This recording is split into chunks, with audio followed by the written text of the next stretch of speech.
पूरी बातें हो गई थी। हाँ, जब पार्लियामेंट रन नहीं कर रहा है ना, जब संसद का सत्र नहीं चल रहा होता है, उस दरमियान जो है प्रधानमंत्री और मंत्री परिषद के सलाह पर, है ना, प्रधानमंत्री और मंत्री परिषद के सलाह पर क्या होता है, अध्यादेश जारी किया जाता है। अध्यादेश जारी करना एक इमरजेंसी कंडीशन है, आपातकालीन परिस्थिति, है ना।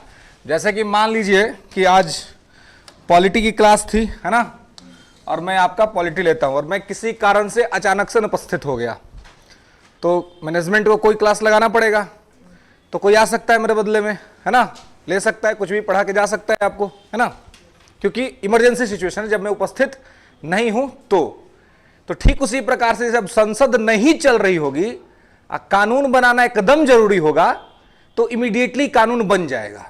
लेकिन कब? जब संसद नहीं चल रही होगी तब। मतलब मेरे बदले में यहां कोई कब आएगा? जब मैं उपस्थित नहीं रहूंगा तब। हम हइये हैं, कोई आ गया तो अधिकारों का अतिक्रमण है कि नहीं? है कि नहीं? जब अधिकारों का अतिक्रमण है तो क्या होगा? है, चल उड़ जा रे पंछ, अब यह देश हुआ बेगाना, है, हुआ कि नहीं? तो समझ रहे हैं, जब संसद नहीं चल रही होगी, संसद सत्र में नहीं होगी, तो ऐसे सिचुएशन में क्या होगा कि इमीडिएटली एक ऑर्डिनेंस रिलीज किया जाएगा और ऑर्डिनेंस एक्ट बन जाएगा। उसको कहीं लोकसभा राज्यसभा जाने की उस समय आवश्यकता नहीं है और उसी दिन से लागू हो जाएगा। लेकिन जैसे ही संसद शुरू होगा, एट द सेम टाइम उसको वहां से प्रपोजल जो है सो पास करना पड़ेगा संसद से, है ना। और कितने दिन के अंदर में? 6 सप्ताह के अंदर में, अंडर 6 वीक, है ना। क्या है? अंडर 6 वीक, लोकसभा से भी और राज्यसभा से भी 6 सप्ताह के अंदर पास करना होगा। यदि 6 सप्ताह में पास हो गया तो ऑर्डिनेंस बिकम एन एक्ट, जो अध्यादेश है वो कानून बन जाएगा। लेकिन यदि संसद ने इसको पास नहीं किया 6 सप्ताह के अंदर, तो जैसे ही उस अध्यादेश का 6 महीना पूरा होगा, वो स्वतः समाप्त हो जाएगा, अपने आप खत्म हो जाएगा। तो समझ रहे हैं, ऑर्डिनेंस एक इमरजेंसी प्रोविजन है ना। Ordinance is a exceptional condition, it's not a rule, है ना। यह सुप्रीम कोर्ट ने बहुत बार कहा है कि अध्यादेश जारी करना एक प्रकार का अपवाद है, कोई नियम नहीं, ठीक है। क्योंकि अगर मान लीजिए कि इसको नियम बना दिया गया, तो फिर चुनी हुई सरकार का कोई मतलब है? कोई मतलब नहीं है। लोकसभा में सांसद चुन के आते हैं, राज्यसभा में सांसद हैं, ये क्यों है? इसीलिए है ना कि बिल पर चर्चा करें, है ना। इनके चर्चा के बाद पास होगा यहां से बिल, और पास होने के बाद फिर ये कहां जाएगा? तो प्रेसिडेंट के पास, है ना। आप प्रेसिडेंट महोदय जब उस पर साइन कर देंगे, then bill in became an act, विधेयक कानून बन जाएगा, है ना। तो इस प्रकार से तो अध्यादेश कब जारी होगा? जब संसद सत्र में नहीं होगा तभी। जब संसद सत्र में होगा तो ऐसा नहीं होगा, ठीक है। अच्छा, ये अध्यादेश जारी करने की जो शक्ति है वो कहां से ली गई है? भारत शासन अधिनियम 1935। कहां से पढ़े हैं भाई? फ्रांस से पढ़े हैं, कि ऑर्डिनेंस का पावर भारत शासन अधिनियम 1935 से लिया गया है। बिल्कुल, गुड। 1861, 1861, है ना। 1861 के एक्ट में, जब महारानी के हाथ में 1857 की क्रांति हुई और क्रांति के पश्चात शासन कंपनी से छीन करके चला गया महारानी के हाथ में, है ना। तो महारानी के हाथ में चला गया क्वीन रूल। हमारे यहाँ जो देश हमारा जो गुलाम रहा 190 साल तक, इसमें से 100 साल हमारे देश पर शासन किया ब्रिटिश ईस्ट इंडिया कंपनी ने, और 90 साल शासन किया ब्रिटिश क्राउन ने, है ना। तो ब्रिटिश क्राउन का जो रूल था, उस रूल के बाद एक नया पोस्ट क्रिएट हुआ था, वायसराय का पोस्ट, है ना। उससे पहले पोस्ट रहता था गवर्नर जनरल का पोस्ट, है ना। 2-3 तरह के पोस्ट होते हैं, एक होता है गवर्नर, एक होता है बंगाल का गवर्नर, दूसरा होता है बंगाल का गवर्नर जनरल, तीसरा है भारत का गवर्नर जनरल। तो ये तीनों पोस्ट क्रिएट हुए थे 1857 के पहले, है ना। तो बंगाल का जो गवर्नर था, बंगाल का जो गवर्नर जनरल था और जो भारत का गवर्नर जनरल था, ये सारे लोग जो थे वो भारत में अपनी कंपनी के हेड थे, है ना। इनके माध्यम से ही सब कुछ जो है सो होता था, ठीक है। जैसे जैसे इनका पावर बढ़ता गया वैसे वैसे इनका पोस्ट बढ़ता गया। जब तक केवल बंगाल कंट्रोल में था तब तक बंगाल का गवर्नर, जैसे ही बंगाल के साथ साथ बंबई और जो है मद्रास की प्रेसिडेंसी कंट्रोल में आ गई तो बंगाल का गवर्नर हो गया बंगाल का गवर्नर जनरल, है ना। जब उसके कंट्रोल में आ गया बंगाल के साथ साथ क्या क्या, तो मद्रास भी और बंबई भी, तो उसका पोस्ट का प्रमोशन हो गया। और वो पहला व्यक्ति कौन था? वारेन हेस्टिंग, वारेन हेस्टिंग, है ना। बंगाल का अंतिम गवर्नर कौन था? Lord Canning.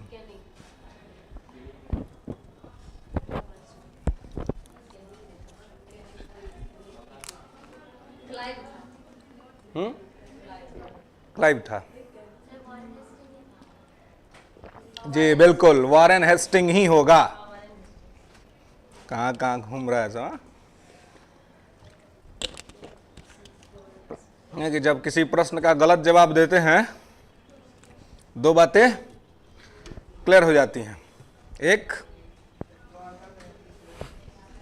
जो पूछा गया है वो तो गड़बड़ है ही, आज जो आप बता रहे हैं उसको भी लेकर के आप श्योर नहीं है ना, मतलब वो भी आपका ठीक नहीं है। इसका मतलब कि एक और प्रश्न का उत्तर आप ठीक ठाक नहीं जानते हैं। वारेन हेस्टिंग इंडिया में आया था 1772 में। उस समय इंडिया में गवर्नर जनरल का पोस्ट नहीं था, है ना। गवर्नर जनरल का पोस्ट क्रिएट हुआ 1773 के रेगुलेटिंग एक्ट से, है ना। रेगुलेटिंग एक्ट में कहा गया था कि बंगाल का गवर्नर होगा बंगाल का गवर्नर जनरल, उसमें उसको प्रमोशन दिया गया। तो 1772 में आया था as a governor of Bengal, 1773 में बन गया गवर्नर जनरल ऑफ बंगाल। इस हिसाब से यह बंगाल का अंतिम गवर्नर भी था और बंगाल का पहला गवर्नर जनरल भी था। बताइए समझ में। और इसी प्रकार से बंगाल का अंतिम गवर्नर जनरल कौन हो जाएगा? विलियम बेंटिंक हो जाएगा, क्योंकि लॉर्ड विलियम बेंटिंक इंडिया में कब आया था? 58 में, 1828 में। 1828 से 1835 तक वो इंडिया में रहा था। तो जब आया था तब वो बंगाल के गवर्नर जनरल के पोस्ट पर आया था, लेकिन 1833 के चार्टर एक्ट में कहा गया कि बंगाल का गवर्नर जनरल होगा भारत का गवर्नर जनरल। अब इसका प्रमोशन हो गया, है ना। तो आया था 28 में, तो किस पोस्ट पे आया था? बंगाल के गवर्नर जनरल के पोस्ट पे आया था। लेकिन 33 के चार्टर एक्ट में कहा गया कि यह होगा बंगाल भारत का गवर्नर जनरल, है ना। और आप समझिए कि क्या कॉर्नोलॉजी है, कितना दिमाग से अंग्रेजों ने रूल किया हमारे ऊपर। ये जब जब जैसे जो जो पोस्ट क्रिएट हुए हैं, इन सभी पोस्ट का अपना एक मीनिंग है ना, कि जैसे जैसे इनका विस्तार हुआ वैसे वैसे इनके पद बढ़े, है ना। जब विस्तार छोटा था तो केवल बंगाल का गवर्नर था, लेकिन जैसे जैसे क्षेत्र बढ़ा तो बंगाल का गवर्नर जनरल का पोस्ट आया। लेकिन एक टाइम आया 1833 जब लगभग पूरा भारत अंग्रेजों के कंट्रोल में था, है ना। प्रत्यक्ष अथवा अप्रत्यक्ष तौर पर जब पूरा इंडिया को अंग्रेजों ने जीत लिया तो पोस्ट क्रिएट कर दिया भारत का गवर्नर जनरल, कि अब एक ही व्यक्ति होगा जो पूरे भारत को गाइड करेगा और वो होगा गवर्नर जनरल ऑफ इंडिया। और वो आदमी कौन था? लॉर्ड विलियम बेंटिक था। तो ये भी बना था 1833 के चार्टर एक्ट से।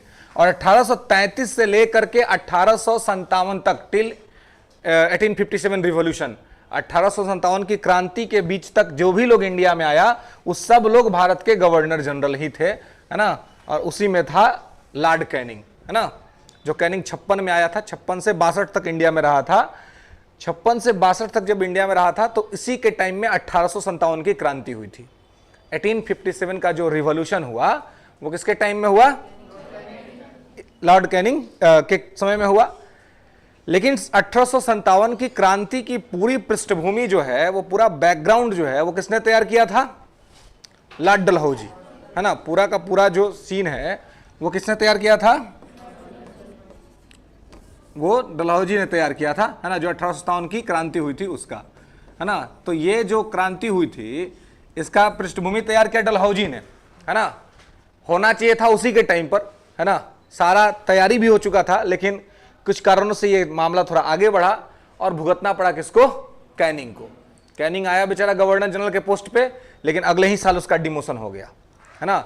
Governor general head of the state हुआ करता था, लेकिन जब 1857 की क्रांति हुई तो क्रांति के बाद ब्रिटिश हुकूमत को लगा कि अब भारत में कंपनी को रूल नहीं करना चाहिए, बल्कि हमें स्वयं रूल करना चाहिए, है ना। तो महारानी ने स्वयं सत्ता संभाल ली। तो जब अब तो मालिक हो गई महारानी, head of the state India की महारानी हो गई, तो अब गवर्नर जनरल का पोस्ट का कोई काम नहीं था, है ना। तब हुआ कि अब कौन सा पोस्ट दिया जाए भाई, तो पोस्ट क्रिएट किया गया वायसराय का। और वायसराय का अर्थ होता है प्रतिनिधि, रिप्रेजेंटेटिव, है ना, कि ये जो जाएगा इंडिया में क्या करेगा? रिप्रेजेंट करेगा किसको? ब्रिटिश महारानी को। तो जो व्यक्ति आया हुआ था कैनिंग गवर्नर जनरल के पोस्ट पर, उस कैनिंग को क्या बना दिया गया? वायसराय। तो इसका पावर कम हुआ कि ज्यादा हुआ? ये ज्यादा बोलने वाले कौन कौन महान आत्माएं हैं भाई, कि ज्यादा हो गया? हाँ, यहीं पे है ना। क्या हो जाएगा? कम हो जाएगा ना। पहले हेड ऑफ द स्टेट था, अब क्या हो गया? अब रिप्रेजेंटेटिव मात्र रह गया, तो पावर तो कम होगा, है ना। उसी समय एक नया पोस्ट ब्रिटेन में क्रिएट कर दिया गया, भारत सचिव, इंडियन सेक्रेटरी का। तो इसको कोई भी काम करना था तो इंडियन सेक्रेटरी से बात करके करना था, है ना। पहला भारत सचिव कौन था? फर्स्ट इंडियन सेक्रेटरी 1858 में बना था, William Bentinck. Lord Stanley, Lord Stanley जो था वो पहला भारत सचिव था ब्रिटेन में, ठीक है। और वो कम्युनिकेट करता था किसको? इंडिया में लॉर्ड कैनिंग को, और दोनों मिलकर के काम करते थे और अंततोगत्वा ये अपना रिपोर्ट सबमिट करते थे ब्रिटेन की महारानी को। तो जब इसका पावर कम हुआ कैनिंग का, तो इसने कहा कि भाई हमका पावर तो मेरा कम हो ही गया, लेकिन हमको कुछ दो, कुछ ऐसा एक्स्ट्रा पावर दो जो थोड़ा हमको विशेष बनाए। तो इसीलिए इसको विशेष पावर दिया गया और 1861 के एक्ट में कहा गया कि वायसराय के पास होगा अध्यादेश जारी करने का शक्ति। 1861 के एक्ट में कहा गया कि ऑर्डिनेंस पावर किसको देते हैं? वायसराय को देते हैं, कि वायसराय किसी भी आपातकालीन परिस्थिति में अगर कोई आदेश देता है तो वही कानून मान लिया जाएगा, ठीक है।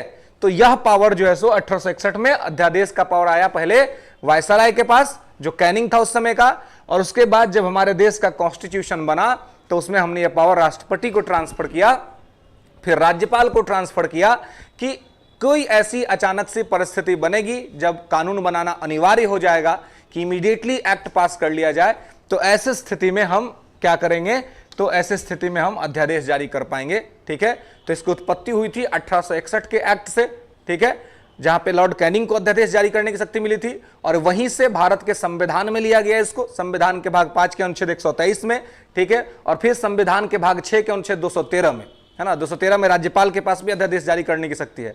जब राज्य में विधानमंडल नहीं चल रहा होगा, राज्य सरकार कानून बनाने की स्थिति में नहीं होगी, तो ऐसे सिचुएशन में आर्टिकल 213 के तहत राज्य का राज्यपाल भी जब कोई आदेश जारी करेगा तो वो कानून माना जाएगा, ठीक है।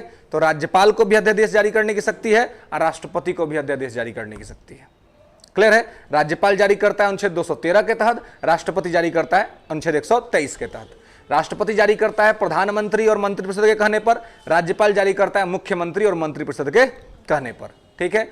राष्ट्रपति जारी करता है जब संसद सत्र में नहीं होती है, राज्यपाल जारी करता है जब विधानमंडल नहीं चल रहा होता है।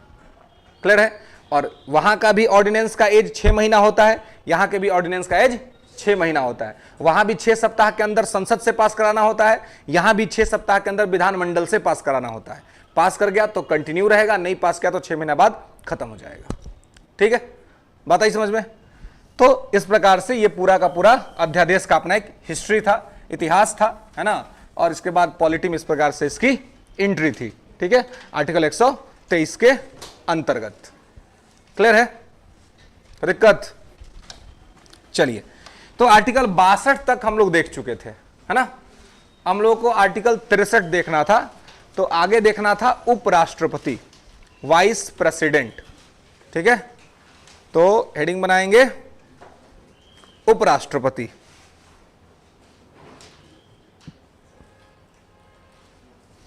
ठीक है। तो हेडिंग बना लेंगे वाइस प्रेसिडेंट ऑफ इंडिया, उपराष्ट्रपति। लिखेंगे article 63, there shall be a vice president of India, there shall be a vice president of India, भारत का एक उपराष्ट्रपति होगा।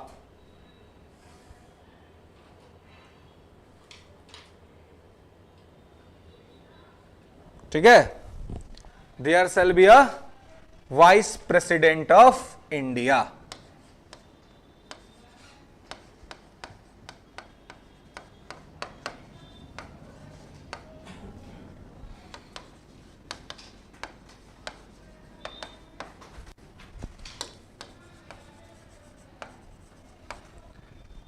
भारत का एक उपराष्ट्रपति होगा।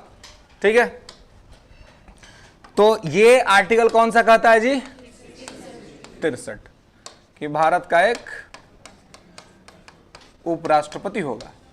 तो चूंकि संविधान में एक आर्टिकल इसके लिए दिया हुआ है, तो ये तो क्लियर हो गया कि एक संवैधानिक पद है, क्योंकि कॉन्स्टिट्यूशन में इस पद का उल्लेख है, तो ये हमेशा रहेगा। ठीक है, अब कह रहा है कि भारत का एक उपराष्ट्रपति होगा। ठीक है, तो जैसे आर्टिकल 52 में पढ़ा था आपने, कह रहा था कि भारत का एक राष्ट्रपति होगा। आर्टिकल 52 में पढ़ा था ना आपने कि there shall be a president of India, भारत का एक राष्ट्रपति होगा। ठीक उसी प्रकार से 63 में कहा जा रहा है कि there shall be a vice president of India, भारत का एक उपराष्ट्रपति होगा। ठीक है, अब ये उपराष्ट्रपति इसीलिए रखा गया है कि कभी राष्ट्रपति महोदय अगर नहीं रहेंगे, है ना, या काम करने में असमर्थ होंगे, तो ऐसी परिस्थिति में उनका काम संभालेगा। ठीक है, एक तो साधारण से यहां पे मतलब समझिए कि उप का मतलब क्या होता है। उप का मतलब होता है चुप, है ना, जिसके नाम के आगे भी उप लग गया उसको चुप रहना है, क्योंकि कम से कम उस पद पर तो उसका कोई काम नहीं है। ठीक है, मैं आपको बताऊं कि एक दैनिक जागरण जो न्यूज़पेपर है, ये एक प्रोग्राम चलाता था, अभी थोड़ा बंद किए हुए है, जागरण यूथ पार्लियामेंट, है ना, जिसमें 50 युवाओं को चुना जाता था, चयनित किया जाता था। ठीक है, 18 से 23 के बीच के युवाओं को, और जो यूनिवर्सिटीज़ में स्टडी कर रहे थे उनको, उनका टेस्ट होता था, प्री टेस्ट, फिर मेंस और फिर इंटरव्यू। उसके बाद 50 लोगों को चुना जाता था।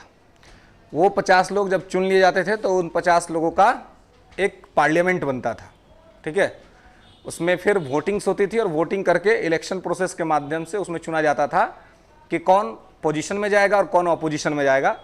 मोटिव ये था, गवर्नमेंट ऑफ इंडिया का वो स्कीम था, मोटिव ये था कि युवाओं को जो है वो दिया जाए पार्लियामेंट्री एजुकेशन, संसदीय व्यवस्था की जानकारी प्रैक्टिकल तौर पर दिया जाए। ठीक है, और इसका पहला जो पार्लियामेंट स्टार्ट हुआ था, वो पार्लियामेंट स्टार्ट हुआ था 2015-16 में, है ना, और बिहार में भी उस साल बना था एक पार्लियामेंट। ठीक है, और सौभाग्य से मैं उस पार्लियामेंट का सदस्य था। ठीक है, और उस समय हम लोग यूनिवर्सिटीज़ में थे, तो गए थे, टेस्ट दिए थे, टेस्ट पास हुए थे, है ना, सारा प्रोसेस हुआ था। उसके बाद चयन हुआ, चयन होने के बाद फिर इलेक्शन हुआ, है ना, इलेक्शन में फिर वोटिंग हुआ, और उस वोटिंग में फिर मुझे मिला वहां पे अध्यक्ष का पद, स्पीकर पार्लियामेंट। बिहार के पार्लियामेंट का मैं स्पीकर था 2016-17 का। उस समय का पेपर आप उठाएंगे दैनिक जागरण का, तो रोज हम लोग आते थे, एवरीडे हमारा मीडिया के साथ बातचीत होता था, और पार्लियामेंट्री प्रोसेस के बारे में डिस्कशंस होते थे कि पार्लियामेंट्री प्रोसेस में क्या क्या सही है नहीं है। एक तरफ बिहार सरकार कानून बनाती थी, भारत सरकार कानून बनाती थी, और एक हम लोग भी कानून बनाते थे। जैसे मतलब ये पॉलिटी का, मैं एक्चुअल में मेरा जो स्पेशलाइजेशन है वो हिस्ट्री के साथ है ना, मैं इतिहास का विद्यार्थी हूँ। ठीक है, यूपीएससी में भी मेरा ऑप्शनल जो विषय है वो हिस्ट्री ही है। ठीक है, लेकिन पढ़ाता मैं पॉलिटी हूँ। ठीक है, यहाँ पे बाकी जगह मैं हिस्ट्री पढ़ाता हूँ। तो अब है क्या, क्योंकि पॉलिटी एक तो इंटरेस्टिंग पेपर है ना, और पॉलिटी के साथ एक अच्छी बात क्या है कि इसके साथ प्रैक्टिकलिटी भी है हमारी थोड़ी, है ना, कि प्रैक्टिकलिटी है ये कि पढ़ने के साथ साथ इसका प्रैक्टिकल भी हुआ पड़ा है कि एक्चुअल में प्रैक्टिकल काम कैसे होते हैं। तो 2016-17 में ये प्रत्येक साल ये आता था, 2-3 पार्लियामेंट्री जो पार्लियामेंट कैंपेन था वो चला, लेकिन कोविड के बाद बंद हो गया। कोरोना जब आया तो उसके बाद से बहुत सारी चीजें बंद हुई, उसमें ये भी बंद हो गया। तो वहां पे जब मैं अध्यक्ष के लिए जब चुना गया तो मैं अध्यक्ष था और उपाध्यक्ष के पद पर एक लड़की का चयन हुआ, डेजी सिंह नाम है उनका, है ना, फिलहाल कहाँ है पता नहीं, जहां भी होंगी ठीक ही होंगी, है ना। तो वो चयनित हुआ, ठीक है। अब हम लोग हो गया कि भाई एक बॉयज सेक्शन से आ गए अध्यक्ष और गर्ल्स सेक्शन से मतलब उपाध्यक्ष, उनको मेरे से 2 वोट कम मिले थे तो इसलिए वो उपाध्यक्ष के लिए चयनित हुई थी। अब सोचिए कि जब अध्यक्ष मेरे जैसा हो, उपाध्यक्ष को बोलने का मौका मिलेगा? अब मैं रोज पहुंच जाता था, है ना। अब शर्त क्या है, उपाध्यक्ष किसी, अब उपराष्ट्रपति का क्या है, राष्ट्रपति नहीं होंगे तब ना उपराष्ट्रपति काम करेंगे। राष्ट्रपति जब रहते हैं तो किसी उपराष्ट्रपति को राष्ट्रपति का काम करने का मौका मिलता है जी? नहीं मिलता है ना। पीछे रामनाथ कोविंद जी पूरा 5 साल जब कंप्लीट किए तो एम वेंकैया नायडू जो थे वो उपराष्ट्रपति थे, उनको राष्ट्रपति का काम करने का मौका मिला? नहीं मिला, है ना। उसके पहले प्रणब मुखर्जी जब थे तो हमीद अंसारी उपराष्ट्रपति हुआ करते थे, उनको कभी राष्ट्रपति बनने का मौका मिला? नहीं मिला, क्योंकि राष्ट्रपति तो कंटिन्यू कर ही रहा था। उससे पहले प्रणब मुखर्जी से पहले प्रतिभा देवी सिंह पाटिल थी तो उनके समय में मौका मिला? हमीद अंसारी ही थे, 2 बार कंटिन्यू किए थे हमीद अंसारी, 10 साल रहे थे उपराष्ट्रपति भारत के, मौका मिला? नहीं मिला। तो उप का मतलब इसीलिए कहते हैं चुप, है ना। तो वहां भी चूंकि अब जब मैं ही अध्यक्ष के पद पे चयनित था और मैं स्वयं पहुंच जाता था टाइम पे और सेशन को स्टार्ट कर देता था तो उपाध्यक्ष को मौका ही नहीं मिल रहा था, है ना। और मुझे भी इस बात का संज्ञान नहीं था कि भाई उपाध्यक्ष को भी मौका देना चाहिए कि भाई आप आइए, आप भी इंट्रोड्यूस कर लीजिए, है ना। फिर जो मैनेजमेंट टीम थी जो पूरा मैनेज कर रही थी, है ना, मैनेजमेंट टीम ने कहा कि सर ऐसा है कि कुछ समय उपाध्यक्ष को भी दिया जाए। बोले भाई तो इसके लिए तो मुझे अनुपस्थित होना पड़ेगा, है ना, हम अगर प्रेजेंट नहीं रहेंगे तभी हो पाएगा ना। तो हम फिर जो सो नहीं आते हैं, एक दिन छुट्टी ले लेते हैं, है ना। लेकिन मजा आता था उस काम में, तो छुट्टी लेने का मेरा खुद भी मन नहीं कर रहा था, क्योंकि मतलब पूरा का पूरा जो उसका क्लाइमेट था, इन्वायरमेंट था, एकदम पार्लियामेंट जैसा था। बोतल भी सब फेंकता था एक दूसरे पर, है ना, पूरा दोनों साइड से बैठता था चेयर पर और बोतल भी फेंकता था एक दूसरे पर, है ना। फिर उसको कंट्रोल भी करना पड़ता था। लेकिन सबसे अच्छी बात थी कि उस समय एक साथ पूरे इंडिया में 10 पार्लियामेंट वर्क कर रहा था, लेकिन उस 10 पार्लियामेंट में पटना का जो पार्लियामेंट था, बिहार का पार्लियामेंट था, वो सबसे ज्यादा प्रोडक्टिव रहा था, सबसे ज्यादा, क्योंकि वो सबसे ज्यादा देर तक काम चला था। और एज अ चेयरमैन जो मैं चूंकि अध्यक्ष था तो कभी भी कितना भी बोतल चल जाए मैंने जो है वो पार्लियामेंट को बंद नहीं होने दिया। मैंने भाई फेंक लो बोतल, शांत हो जाओ, लेकिन फिर काम करो, है ना, फिर बिल बनाओ। और बिल बनता था, कानून बनता था, जैसे संसद में कानून बनता है वैसे। और रोज शाम को बिहार सरकार के कोई एक मिनिस्टर या फिर भारत सरकार के कोई एक मिनिस्टर आते थे, उनको ब्रीफिंग देना होता था कि हमने आज क्या क्या काम किया है, क्या क्या प्रोडक्टिव काम हुए हैं और हमने क्या क्या किया। और उसी समय बिहार में शराबबंदी वाला कानून बना था, है ना। और वो शराबबंदी के कानून को भी हम लोगों ने वहां पर डिस्कस करा था कि वो जो लिकर का जो एक्ट है वो कितना गलत है या कितना सही है ना। क्योंकि अब तो उसमें बहुत सारा सुधार हो गया है, लेकिन पहले उसमें बहुत खामियां थी, है ना। कि एक किसी फैमिली के अंदर में अगर कोई आदमी भी अगर पीता हुआ मिल गया या बॉटल भी मिल गया तो सारे वयस्क सदस्य जेल जाएंगे। ये तो अनप्रैक्टिकल लॉ था, ये तो नहीं होना चाहिए था, है ना।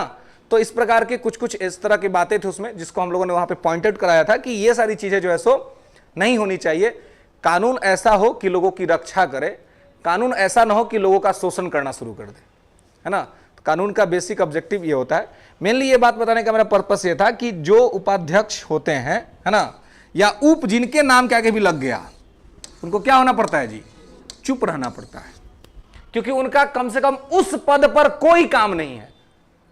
भारत में उपराष्ट्रपति का कोई काम नहीं है, क्योंकि उपराष्ट्रपति का जनरली काम क्या है कि जब राष्ट्रपति नहीं रहेगा तब काम करेगा ना, राष्ट्रपति तो हमेशा रहता है। ऐसा कभी कभी ही सिचुएशन बना है यदा कदा जब राष्ट्रपति नहीं रहे, ठीक है। इसी वजह से चूंकि पता है कि उपराष्ट्रपति महोदय जो है वो हमेशा राष्ट्रपति तो बनेंगे नहीं, तो इनको क्या कर दिया जाए, तो इनको एक अलग काम दे दिया जाए। तो इनको दे दिया गया राज्यसभा के सभापति का काम, ex officio of Rajya Sabha chairman, ठीक है। इनको पदेन पद है इनका कि जो व्यक्ति उपराष्ट्रपति के पद पर चुन लिया जाता है वही व्यक्ति राज्यसभा का सभापति होता है। तो उपराष्ट्रपति के रूप में इनके पास कोई काम नहीं है। इसीलिए ध्यान रखिएगा, क्वेश्चन पूछता है, एक बार आईएएस के प्रारंभिक परीक्षा में, यूपीएससी के प्री एग्जाम में पूछा गया क्वेश्चन कि भारत के संविधान में उपराष्ट्रपति का वेतन इतना है, ठीक है। फिर एक कहा गया कि भारत के संविधान में राष्ट्रपति पद का वेतन इतना है, ठीक है। फिर कहा गया कि निम्नलिखित में से कौन से कथन सत्य हैं, कथन 1, कथन 2, कथन 3, कथन 4, या मतलब दोनों ही, है ना, इस प्रकार से। तो लोगों ने दोनों लगा दिए कि भाई वेतन तो मिलता ही होगा दोनों को, बिना वेतन का काम थोड़ी ना किसी को कराएंगे। लेकिन समझने वाली बात यह है कि उपराष्ट्रपति का कोई वेतन नहीं है, क्योंकि उपराष्ट्रपति का कोई काम नहीं है। उपराष्ट्रपति चूंकि उपराष्ट्रपति के पद के रूप में कोई काम नहीं करता है, इसलिए संविधान में उपराष्ट्रपति के पद के लिए वेतन का चर्चा ही नहीं है। तो इसको वेतन कौन सा मिलता है? राज्यसभा के सभापति का, ठीक है। तो इसलिए ध्यान रखेंगे, कुछ कुछ छूट भैया किताब होते लिख देते हैं उपराष्ट्रपति का वेतन इतना, है ना, और उससे लोग कंफ्यूज जाते हैं और एग्जाम में भी वही लगा देते हैं ना। उपराष्ट्रपति का वेतन का चर्चा संविधान में नहीं है, क्योंकि उपराष्ट्रपति का कोई काम नहीं है, ठीक है। काम नहीं मतलब कि उपराष्ट्रपति के पद के रूप में कोई काम नहीं है, बाकी तो राज्यसभा का सदस्य का काम वो करते ही हैं, और राज्यसभा का सदस्य के रूप में जब काम करते हैं तो उनको उसका वेतन मिलता है, ठीक है।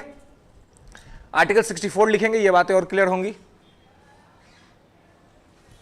Article 64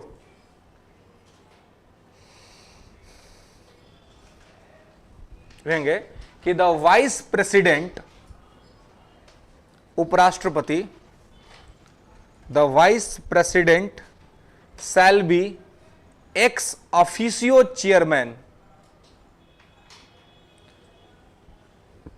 the vice president shall be ex officio chairman of the council of states. उपराष्ट्रपति राज्यसभा का पदेन सभापति होता है।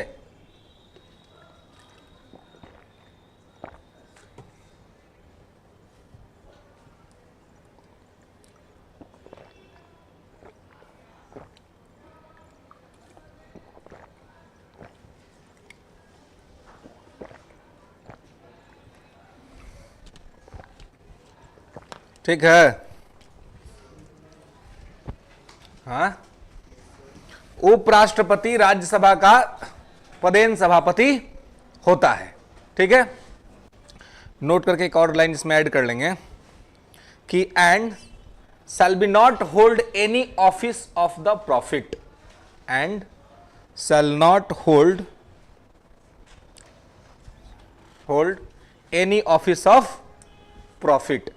यह लाभ का कोई पद धारण नहीं करेगा, यह लाभ का कोई पद धारण नहीं करेगा।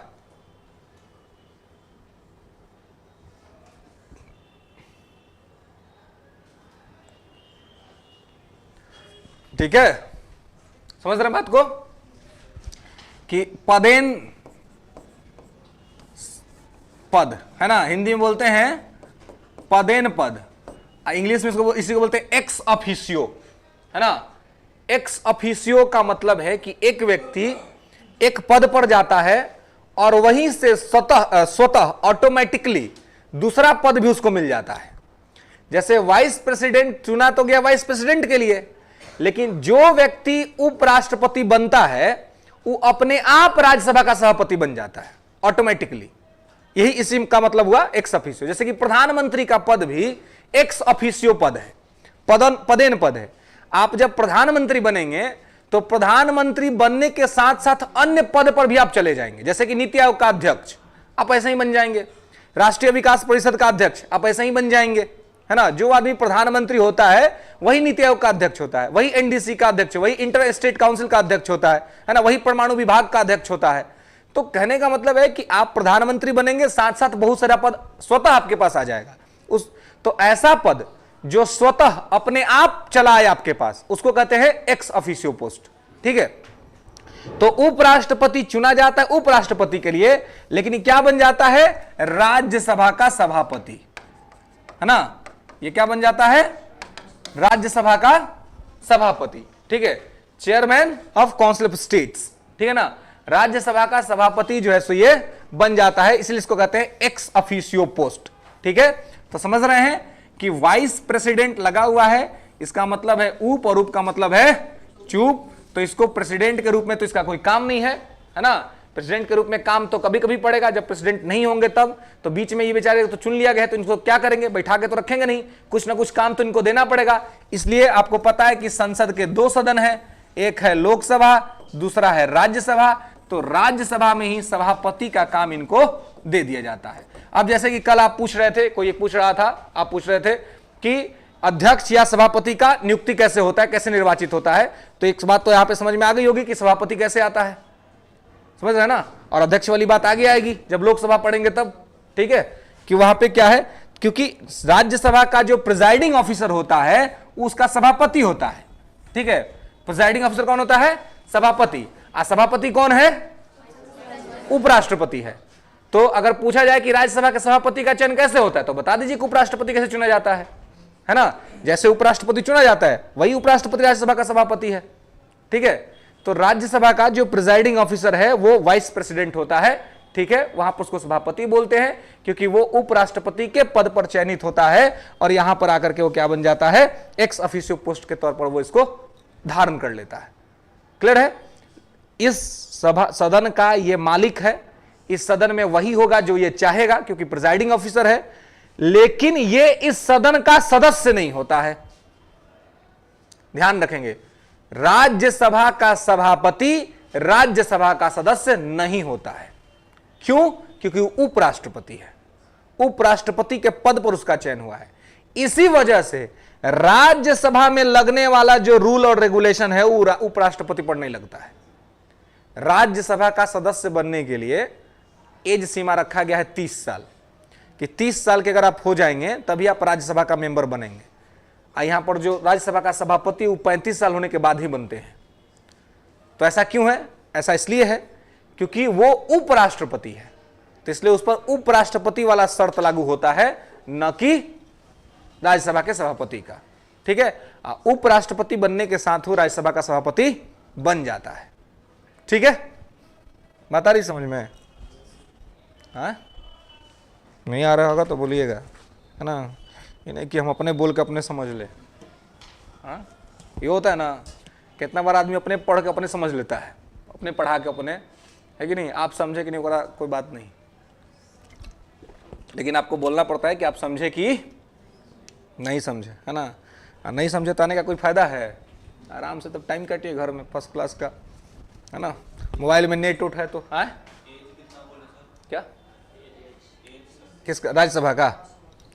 राज्यसभा का मेंबर बनना है तो 30 साल एज होना चाहिए, और उपराष्ट्रपति बनने के लिए 35 साल आएंगे उस पर, है ना। अभी तो इधर फिलहाल आपको बता दिया, आगे से अलग से संसद जब पढ़ेंगे तो लोकसभा राज्यसभा पढ़ेंगे ही। फिलहाल यहां पे इतना समझ लीजिए कि उपराष्ट्रपति राज्यसभा का सभापति होता है, ठीक है, और यही इसका मूल काम है, ठीक है। क्योंकि राष्ट्रपति तो बनने का कभी इनको मौका मिलेगा नहीं मिलेगा भगवान जाने, है ना। तो इसलिए इनका काम क्या होता है, राज्यसभा का सभापति का, और इसी वजह से इनका वेतन भत्ता भी जो मिलता है वो राज्यसभा के सभापति के रूप में मिलता है, न कि भारत के उपराष्ट्रपति के रूप में। क्लियर है। तो आर्टिकल 64 कहता है कि उपराष्ट्रपति राज्यसभा का पदेन सभापति होगा और कोई लाभ का पद धारण नहीं करेगा, ठीक है। कोई भी लाभ करने की, अब इसके अलावा वो किसी पद पर नहीं रहेगा, ठीक है। कोई भी गवर्नमेंट का पोस्ट हो तो उस पर वो नहीं रहेगा, ठीक है। कोई दिक्कत, हाँ।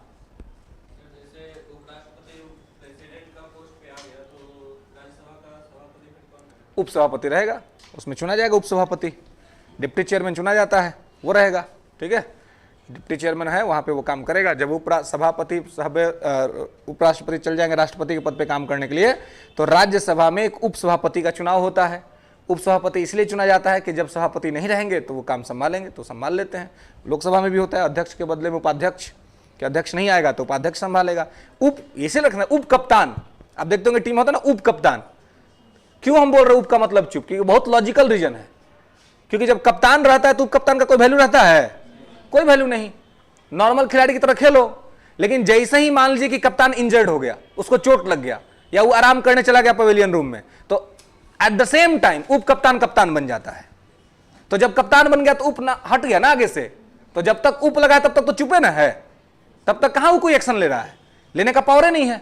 लेकिन जैसे ही परमानेंट आदमी हटा तो ये नॉन परमानेंट आदमी कुछ समय के लिए परमानेंट हुआ तो पावर आ गया इसके पास, है ना। तो जब तक उप लगा हुआ है कोई पावर नहीं, बस खुश करने के लिए नाम क्या लगा के घूमते रहिए कि हम उप हैं, है ना, लेकिन उस उप का कोई मतलब नहीं है जब तक कि परमानेंट आदमी वहां पर है। ठीक है, तो इसलिए यहां पर इस चीज को ध्यान रखना है। तो उपराष्ट्रपति का राष्ट्रपति के रूप में काम तभी पड़ेगा जब राष्ट्रपति महोदय नहीं होंगे, तब ये करेंगे। आज जब ये राष्ट्रपति का काम करेंगे तो जितना दिन तक राष्ट्रपति के पद पे काम करेंगे उतना दिन का जोड़ के पैसा इनको दिया जाएगा, राष्ट्रपति वाला। ठीक है, राज्यसभा के सभापति वाला फिर पैसा नहीं मिलेगा। और उस समय जब वो राष्ट्रपति के पद पे काम करते रहेंगे तो राज्यसभा में उपसभापति का चुनाव होता है, जो राज्यसभा पढ़ेंगे तो वहां पे बताएंगे कैसे उसका चुनाव होता है। और वो जो है वो सभापति का काम वहां पे करता है, कोई शून्यता नहीं होती है ना। उपराष्ट्रपति का राष्ट्रपति के पद पे चले गए तो उनका काम गड़बड़ाता नहीं है, अन्य लोग हैं जो संभाल लेते हैं। क्लियर है, आगे बढ़े। चलिए आर्टिकल 65 अनुच्छेद 65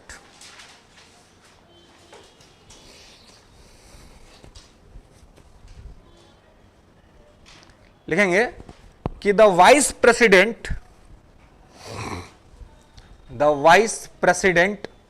to act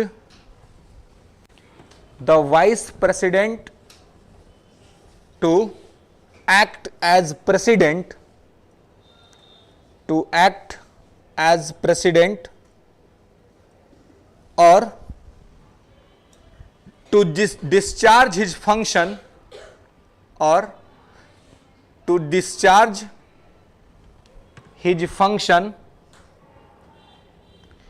during casual vacancies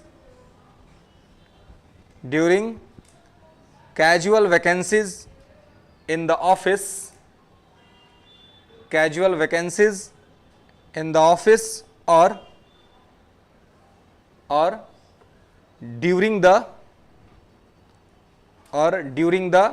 absence of president,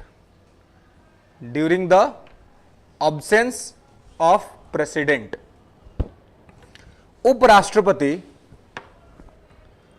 राष्ट्रपति के रूप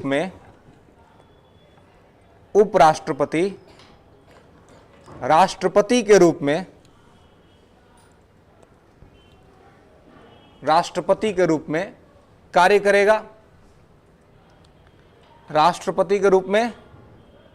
करेगा,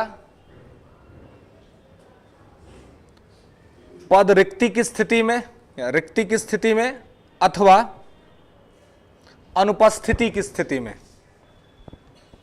रिक्ति समझना, खाली हो जाना, डिस्चार्ज कर देना, छोड़ देना। ठीक है, रिक्ति की स्थिति में और अनुपस्थिति अब्सेंस की स्थिति में। ठीक है, तो ये उपराष्ट्रपति पद इसलिए भी चुना गया है आर्टिकल 65 के हिसाब से कि अगर राष्ट्रपति महोदय अनुपस्थित हो गए, है ना, अब अनुपस्थित क्या होने का बहुत सारा रीजन हो सकता है। आर्टिकल 70 के हिसाब से कहीं बाहर गए, अब आने का मन ही नहीं कर रहा है ना, अब सोचते हैं कि नहीं बाहर ही रह जाए तो अनुपस्थित हो जाएंगे, है ना। या मान लीजिए कि तबीयत खराब हो गया, बहुत ज्यादा हेल्थ कंडीशन उनका गड़बड़ है ना, हॉस्पिटल में है, कोमा में चले गए, है ना, बाहर आने की कोई उम्मीद ही नहीं है, तो ऐसे में तो अनुपस्थित रहेंगे ना, तो उनका काम कौन करेगा? उपराष्ट्रपति करेगा। ठीक है, या फिर डिस्चार्ज कर दिए गए, यानी इंपीच करके हटा दिया गया उनको, या फिर उन्होंने खुद ही इस्तीफा दे दिया, तो ऐसे में भी तो पोस्ट खाली हो गया ना अचानक से। तो ऐसी कोई स्थिति बनेगी जब अचानक से राष्ट्रपति का पद रिक्त होगा, है ना, राष्ट्रपति का पद खाली होगा, तो क्या होगा? उपराष्ट्रपति उसी समय राष्ट्रपति का पद धारण कर लेगा। ठीक है, समझ रहे हैं? एट द सेम टाइम उपराष्ट्रपति क्या करेगा? राष्ट्रपति बन जाएगा। ये इसीलिए बना ही है, ये पोस्ट इसीलिए लाया गया है। आप कह सकते हैं कि पोस्ट है जुगाड़ टेक्नोलॉजी वाला, है ना, समझ रहे ना, कि जब कोई जुगाड़ नहीं होगा तो एक ऐसा जुगाड़ सब लोग रखता है ना कि भाई सब जगह सेट कर जाए, है ना। अगर मान लीजिए सब मामला कोई फेल कर रहा है तो एक हथियार आदमी रखता है अपने पास कि अच्छा सब फेल करेगा तो ई का यूज जब करेंगे ना तो ये जो है सो कि जरूर काम करेगा, है ना। तो इस प्रकार से ऐसा आम सब लोग बना कर रखते हैं, ना, सबको बना कर रखना चाहिए। आप लोग भी बना कर रखिएगा अपने जीवन में एक ऐसा हथियार, है ना। अब हथियार मतलब नहीं कि गोला बारूद बनाना है ना। हथियार मतलब कि कोई एक ऐसा मित्र, दोस्त, कोई ऐसा चीज, वस्तु, है ना, कि जो अगर वो आपके पास हो या वो आपके साथ हो तो फिर आपको बाकी चीजों से कोई फर्क नहीं पड़ता हो, है ना। बाकी चीज हो या ना हो आपको उससे कोई फर्क नहीं पड़ता हो, है ना। तो इससे क्या होता है कि सेल्फ सेटिस्फेक्शन होता है, आत्मसंतुष्टि का भाव होता है, और आत्मसंतुष्टि का जब भाव आता है तो फिर जीवन ठीक से कट जाता है ना, ज्यादा कष्ट या तनाव जीवन में नहीं रहता है ना। हिस्ट्री में पढ़ोगे ना, बौद्ध का फिलोसफी, बुद्ध और जैन का फिलोसफी क्या कहता है? बुद्ध कहते हैं कि तृष्णा ही दुख का कारण है। बुद्ध की जो फिलोसफी है, बौद्ध दर्शन, वो कहता है कि तृष्णा ही दुख का कारण है। तृष्णा का मतलब होता है इच्छा, डिजायर, है ना, आपकी इच्छाएं आपके दुखों का कारण है। और जैन फिलोसफी कहती है कि कर्म फल रूपी बंधन ही दुख का कारण है। कर्म और फल के बीच का जो बंधन है ना, हम कोई काम करते तो उम्मीद करते हैं ना कि उसके हिसाब से रिजल्ट आएगा।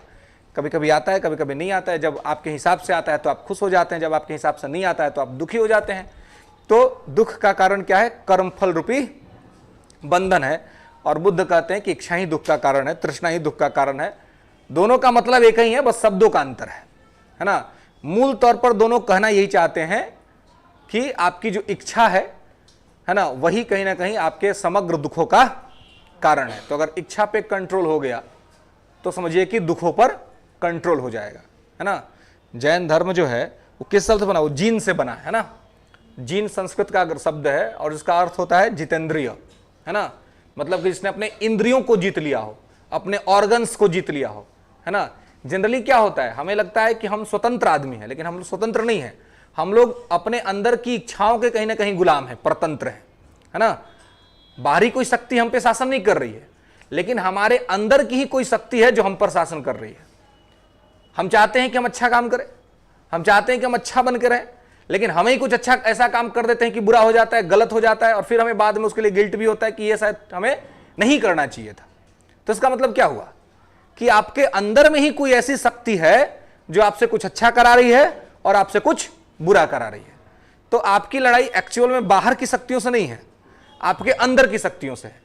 और जब आप अपने अंदर की शक्तियों से लड़ लेते हैं, जीत जाते हैं, तो कोई महावीर बन जाता है, कोई बुद्ध बन जाता है, कोई श्री राम बन जाता है, कोई श्री कृष्ण बन जाता है ना, जो अपने अंदर की शक्तियों से जीत गया। क्योंकि मेन बात है खुद पे कंट्रोल करने का, सेल्फ कंट्रोल करने का, जो कि आप बाहरी लोगों पर को कंट्रोल कर सकते हैं, बाहर के लोगों को अपने हिसाब से चला सकते हैं, घुमा सकते हैं, लेकिन क्या स्वयं को अपने हिसाब से चला सकते हैं? यह सबसे कठिन और दुर्गम कार्य होता है। और ये जो कर लिया वो महान आत्मा, महान पुरुष बन जाता है ना, जिसका इतिहास हम लोग पढ़ते हैं, है ना।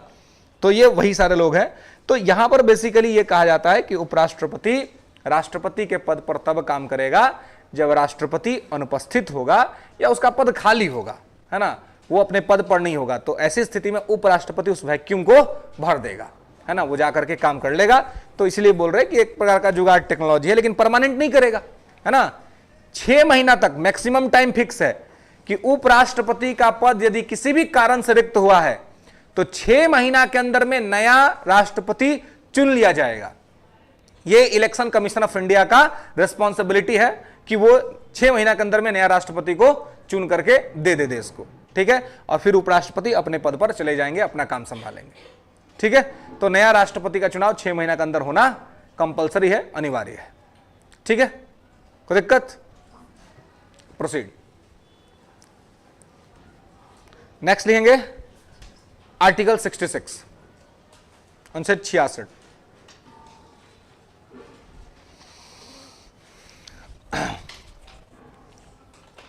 लिखेंगे election of the vice president, उपराष्ट्रपति का चुनाव।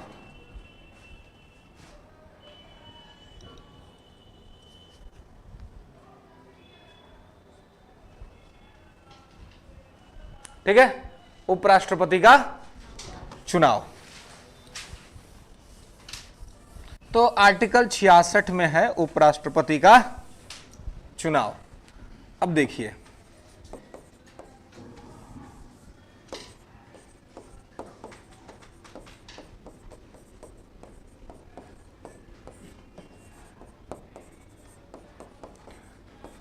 जो इलेक्शन है वाइस प्रेसिडेंट का, तो जैसे राष्ट्रपति का चुनाव होता था वैसे ही इनका होता था, लेकिन दोनों के इलेक्टोरल कॉलेज में अंतर है ना, दोनों के इलेक्टोरल कॉलेज में अंतर है। तो जरा से लिखेंगे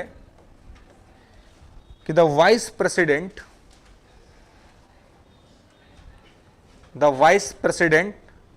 shall be elected by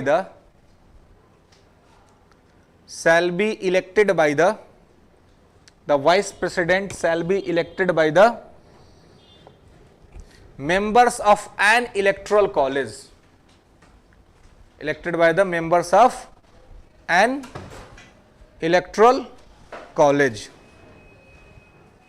ठीक है, उपराष्ट्रपति का चुनाव एक निर्वाचक मंडल के द्वारा, एक निर्वाचक मंडल के सदस्यों के द्वारा किया जाता है। उपराष्ट्रपति का चुनाव एक निर्वाचक मंडल के सदस्यों के द्वारा किया जाता है ना। एक इलेक्टोरल कॉलेज के मेंबर्स के द्वारा वाइस प्रेसिडेंट का इलेक्शन किया जाता है। ठीक है, ओके। इलेक्टोरल कॉलेज कंसिस्टिंग, उसे में लिखेंगे electoral college consisting of the members of electoral college consisting of the members of both houses of the parliament, of both houses of the parliament। निर्वाचक मंडल में संसद के दोनों सदनों के सदस्य शामिल होते हैं। निर्वाचक मंडल में संसद के दोनों सदनों के सदस्य शामिल होते हैं। तो संसद के दो सदन कौन कौन से हैं? लोकसभा और राज्यसभा। ठीक है, तो इसका मतलब यह हुआ कि उपराष्ट्रपति का जो चुनाव होता है वो संसद के सदस्यों के द्वारा किया जाता है ना।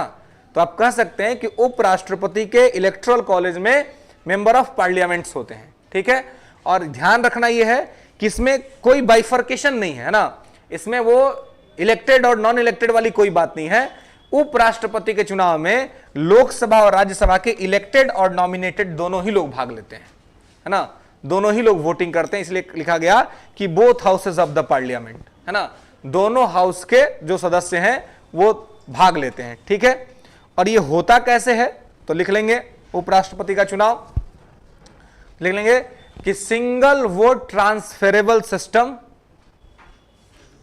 Single vote transferable system with proportional representation, single vote transferable system with proportional representation, एकल संक्रमणीय मत पद्धति,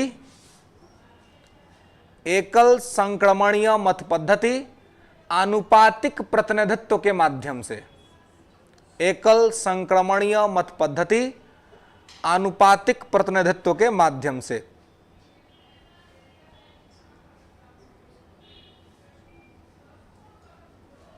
ठीक है, क्लियर है, कोई दिक्कत? और ये single vote transferable system with proportional representation बता चुके हैं राष्ट्रपति के चुनाव में ही, आर्टिकल 55 जब पढ़ाए थे तब। आर्टिकल 55 में राष्ट्रपति के निर्वाचन के तरीका का वर्णन है कि राष्ट्रपति कैसे चुना जाता है, एज वेल एज वही single vote transferable system with proportional representation जो वहां पे बताए थे वही चीज यहां पे लागू होता है। ठीक है, कि एकल संक्रमणीय मत पद्धति के माध्यम से आनुपातिक प्रतिनिधित्व से उपराष्ट्रपति जो है वो क्या होता है, चुनाव में इसके लिए वोटिंग होती है। ठीक है, तो single vote transferable system with proportional representation के द्वारा ही इसका जो इलेक्टोरल कॉलेज है वो इसको चुनता है। ठीक है, और ध्यान रहे कि उपराष्ट्रपति किसी भी सदन का सदस्य नहीं होता है और ना ही वो किसी राज्य की विधायिका का सदस्य होता है ना, ये कहीं किसी का मेंबर नहीं है। ठीक है, उपराष्ट्रपति ना लोकसभा का सदस्य है, ना राज्यसभा का सदस्य है, और ना ही किसी भी राज्य के विधानसभा या विधान परिषद का सदस्य है। ठीक है, ये कहीं किसी का सदस्य नहीं है। क्लियर है? तो इसका जो चुनाव होता है वो एक इलेक्टोरल कॉलेज के द्वारा किया जाता है, और इलेक्टोरल कॉलेज जो है वो लोकसभा और राज्यसभा के सदस्यों से मिलकर के बनती है, यानी कि संसद के सदस्यों के द्वारा। ठीक है, कोई दिक्कत? प्रोसीड नेक्स्ट 67 लिखेंगे कि the vice president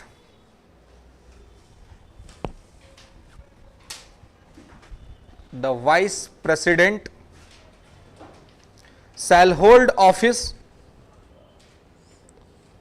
hold office for a term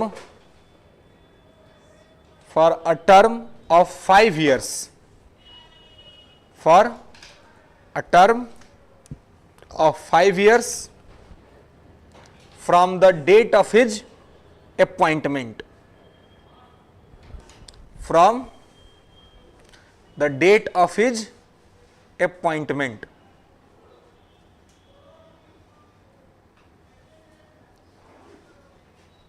ठीक है, कोई दिक्कत?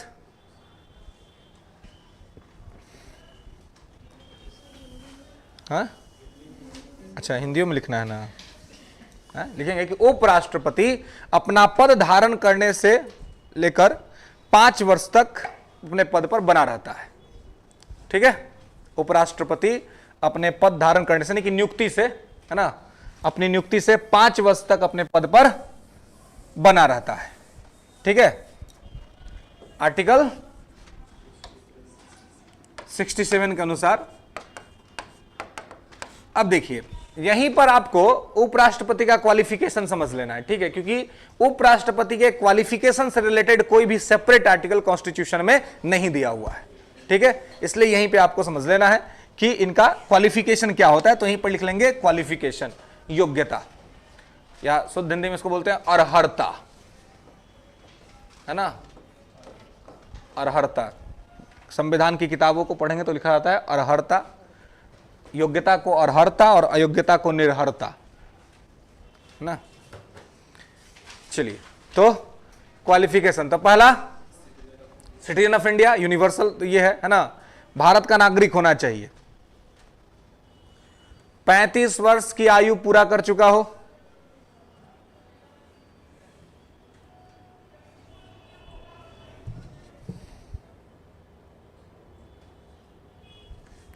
ठीक है, तो भारत का नागरिक होना चाहिए, 35 वर्ष का आयु पूरा होना चाहिए, और तीसरा बात, राज्यसभा का सदस्य बनने के योग्य होना चाहिए, राज्यसभा का सदस्य बनने के योग्य होना चाहिए। ठीक है, इतना बात तो लिख लीजिएगा ना, ट्रांसलेट कर लीजिएगा कि कोई दिक्कत है? और नहीं करिएगा तो फिर इंग्लिश मीडियम छोड़ दीजिएगा।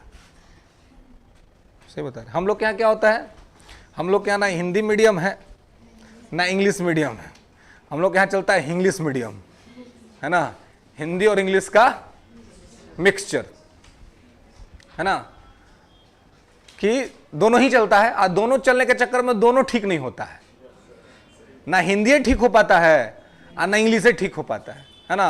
मालूम चला दोनों में आधा आधा रहते हैं, आधा हिंदी में है और आधा इंग्लिश में है ना। लेकिन प्रयास करना चाहिए कि एक मीडियम तो कम से कम इतना जबरदस्त हो कि उसमें कोई किसी प्रकार की असुविधा ना खड़ा कर पाए ना। अब देखते हैं ना, यूपीएससी में हिंदी मीडियम के साथ जो कुछ थोड़ी दिक्कतें होती हैं या जो समस्याएं हो रही हैं, उसमें ऐसा लगता है कि हिंदी मीडियम को इंग्लिश से दिक्कत हो रही है ना। लेकिन ये समस्या को समझने का एक बहुत ही संकीर्ण दृष्टिकोण है। हिंदी मीडियम को इंग्लिश से कोई दिक्कत नहीं है यूपीएससी एग्जाम में, क्योंकि इंग्लिश ऐसा रहता है यूपीएससी का कि ठीक ठाक इंग्लिश जानने वाला आदमी भी पढ़ के समझ लेगा कि क्या कहा जा रहा है या क्या लिखा जा रहा है। मतलब बहुत ज़्यादा स्टैंडर्ड के वर्ड यूज नहीं किए जाते हैं। लेकिन हिंदी में दिक्कत ये होती है, हिंदी मीडियम को दिक्कत हिंदी से होता है, क्योंकि हिंदी में ऐसे ऐसे शब्द लाए जाते हैं जो हिंदी मीडियम को नहीं समझ में आता है कि इसका हिंदी में ही अर्थ क्या होगा, है ना। और इसका सबसे बड़ा दिक्कत होता है यूपीएससी का जो जीएस पेपर 2 है, CSAT, civil service aptitude test, जिसमें कॉम्प्रिहेंशन सॉल्व करना होता है। और कॉम्प्रिहेंशन जो होता है वो हिंदी का कॉम्प्रिहेंशन इतना भास्ट होता है, ऐसे शब्द होते हैं कि शब्दों पर ठीक ठाक जिसकी पकड़ नहीं होगी, जो ठीक तरीके से कनेक्ट नहीं कर पाएगा, वो अर्थ का अनर्थ समझेगा, है ना। और इसका रीजन ये है कि पूरा का पूरा पेपर तैयार होता है इंग्लिश में और उसका गूगल ट्रांसलेशन होता है ना।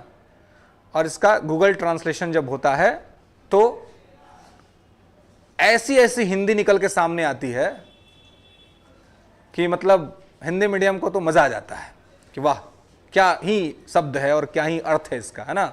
मैंने इसका एक दो टेलर दिखाया था आप लोगों को, मैं इस बैच में नहीं, इससे पहले जब मैं इवनिंग बैच के अंदर में हिस्ट्री में पढ़ाता था, तो मैंने क्या किया कि मैंने कहा कि अच्छा चलो मैं यूपीएससी वाला गेम थोड़ा खेलता हूं, और फिर मैंने जो पूरे पेपर्स हैं वो हमने तैयार किए इंग्लिश में, और फिर मैंने गूगल साहब को दे दिया कि भैया आप ट्रांसलेट कर दो इसको। गूगल ने ट्रांसलेट करके दे दिया, थोड़ी बहुत उसकी प्रूफ रीडिंग भी हो गई और विद्यार्थियों को मिल गया, है ना। तो दिक्कत हुई, है ना। अब एक शब्द था संध्या, है ना। संध्या एक पत्रिका थी, पत्रिका है, बंगाल में क्रांतिकारी पत्रिका है, जिसके वजह से बंगाल में क्रांतिकारी आंदोलन खूब हुआ था, है ना। एक पत्रिका है काल, काल महाराष्ट्र में था। महाराष्ट्र में जो रिवोल्यूशनरी मूवमेंट हुआ, क्रांतिकारी आंदोलन हुआ, वो काल के वजह से हुआ था, और बंगाल में संध्या के वजह से हुआ था। अभी हिंदी में काल है, संध्या है, इसका इंग्लिश ट्रांसलेशन हुआ, है ना। तो लिख दिया इवनिंग, है ना, काल को लिख दिया टेंस। अब देखिए ये क्या प्रॉब्लम है, ये प्रॉब्लम किसको, ये तो इंग्लिश वालों को झेलना पड़ेगा, ये प्रॉब्लम तो इंग्लिश वालों को झेलना पड़ेगा ना। अब वो खोजेंगे कि काल कहाँ है, तो काल तो कहीं दिख नहीं रहा, वहां तो टेंस दिख रहा है ना। और फिर वो खोजेगा अच्छा संध्या कहाँ है, तो संध्या की जगह पे इवनिंग दिख रहा है। गूगल बाबा का ट्रांसलेशन है ये। एज वेल एज हिंदी में क्या होता है, हिंदी में लिख दिया ग्लोबलाइजेशन, है ना, ग्लोबलाइजेशन इंग्लिश वर्ड है, सब लोग जानते हैं, हिंदी वाले भी जानते हैं ग्लोबलाइजेशन का मतलब क्या होता है। लेकिन गूगल महोदय ने उसका ट्रांसलेशन डाला जगतीकरण।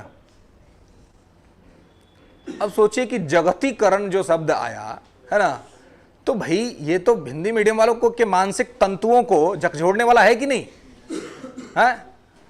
इंग्लिश में लिखा आयरन प्लांट, कोई समझ जाएगा कि आयरन प्लांट की बात हो रही है, इंडस्ट्रियल बातें हो रही हैं। हिंदी में लिख दिया लौह पौधा। अब बताइए ये लौह पौधा कहां आता है भाई, है ना।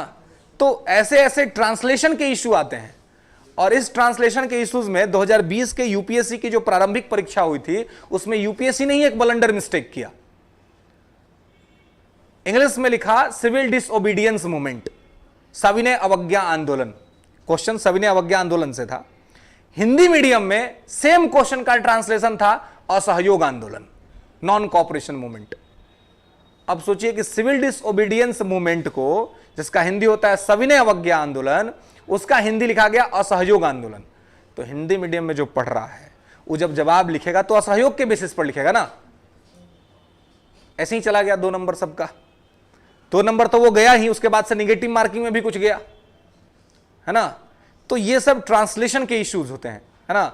और एक चीज हमेशा ध्यान रखिएगा कि कहीं भी सिविल सर्विस में या कोई भी आजकल जो एग्जाम होता है उस पर पढ़ लिखा रहता है कि विवाद होने की स्थिति में इंग्लिश का क्वेश्चन मान्य होगा, है ना। तो इसलिए कम से कम प्रयास करें कि पीटी का जो एग्जाम दे वो इंग्लिश मीडियम में दे, प्री का एग्जाम कम से कम, क्योंकि इससे क्या होगा कि आपके 2-3 नंबर तो जरूर मीडियम की वजह से बच जाएंगे, अगर ठीक ठाक है। और ठीक है अगर हिंदी में ही देना तो दीजिए, लेकिन थोड़ा सा भी कहीं पे कोई हिंदी समझने में दिक्कत हो रहा है तो इसका इंग्लिश जरूर देख लीजिए, व्यू क्लियर हो जाएगा। अन्यथा हिंदी में ऐसे ऐसे शब्द सामने आएंगे कि आपका हालत खराब हो जाएगा उसको सही करने में, है ना। और हिंदी के वजह से कुछ गलतियां हो जाएंगी। तो इसलिए यह ध्यान रखना होता है कि कुछ ऐसे जो पॉपुलर वर्ड्स हैं इंग्लिश के, उसको देख करके वहां से अर्थ निकाल लें, ठीक है। तो यहां पे 67 क्या कह रहा है, उपराष्ट्रपति के संबंध में ये यहां पर बातें हो रही है कि ये 5 वर्ष तक अपना पद धारण करेगा। इसमें क्वालिफिकेशन की बात हो रही थी कि भारत का नागरिक होना चाहिए, दूसरा बात 35 वर्ष एज पूरा होना चाहिए, और तीसरा बात राज्यसभा का सदस्य बनने के योग्य होना चाहिए, ठीक है। यह योग्यता होना चाहिए कि राज्यसभा का सदस्य बन सके। लेकिन ध्यान रहे ये राज्यसभा का सदस्य होता नहीं है। राष्ट्रपति में क्या था, लोकसभा का सदस्य बनने के योग्य होना चाहिए, और इसमें क्या है कि राज्यसभा का सदस्य बनने के योग्य होना चाहिए, क्योंकि ये राज्यसभा का सभापति होता है। तो शर्तें भले लागू नहीं होती हो, लेकिन योग्यता इसको वो रखना पड़ेगा जिससे कि राज्यसभा का सदस्य बन सके, तभी उपराष्ट्रपति के पद पर चयनित हो पाएगा, ठीक है। तो ये कुछ यहां पर ये बेसिकली आपकी 3 योग्यताएं हैं। इसके बाद लिख लेंगे प्रपोजर्स और सेकेंडर्स। इसके पास भी प्रपोजर्स और सेकेंडर्स, इसको भी आवश्यकता पड़ती है। तो इसको चाहिए 25 प्रपोजर्स और 25 सेकेंडर्स, यानी कि 25 प्रस्तावक, 25 प्रस्तावक और 25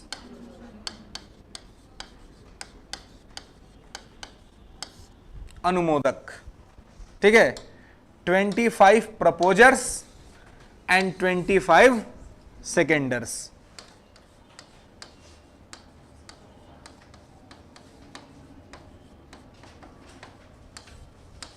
ठीक है।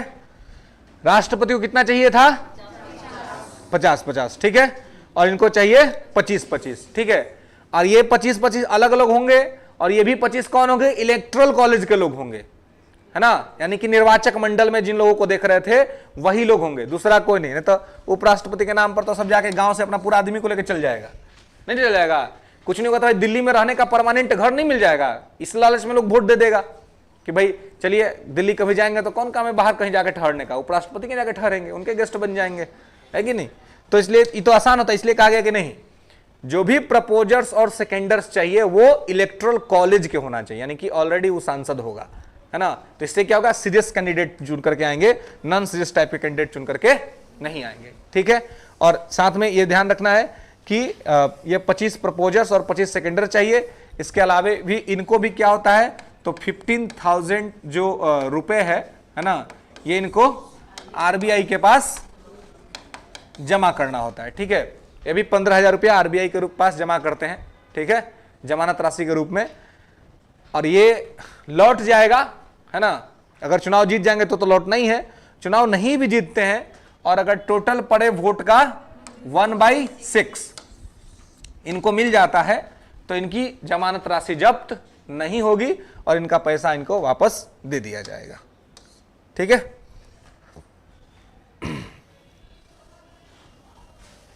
तो ये सब कुछ इनकी योग्यताएं हैं जो इनको रखना है, ठीक है। कंडीशन लिख लेंगे, शर्तें, उपराष्ट्रपति पद की शर्तें, condition of vice president post,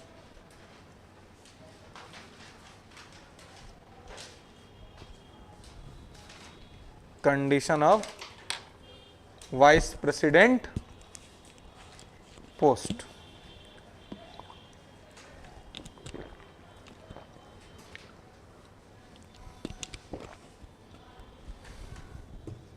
लिखेंगे पहला, he should not take any office of profit, should not take any office of profit, कोई भी लाभ का पद धारण नहीं करेगा,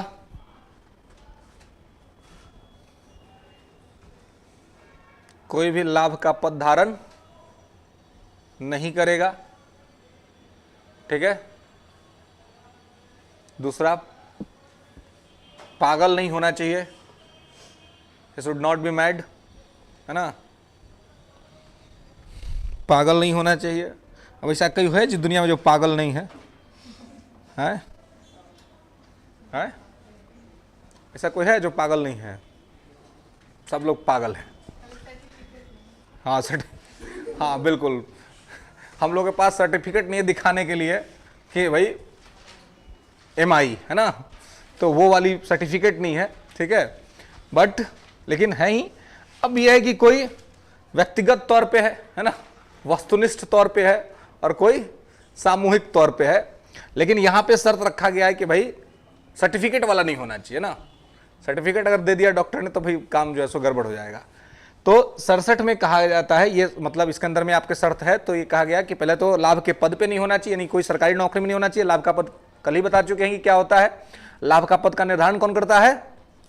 संसद करती है कि कौन सा पद लाभ का होगा, कौन सा पद लाभ का नहीं होगा, तो लाभ के पद पे नहीं होना चाहिए, पागल नहीं होना चाहिए, दिवालिया नहीं होना चाहिए, है ना, it should not be bankrupt, दिवालिया नहीं होना चाहिए।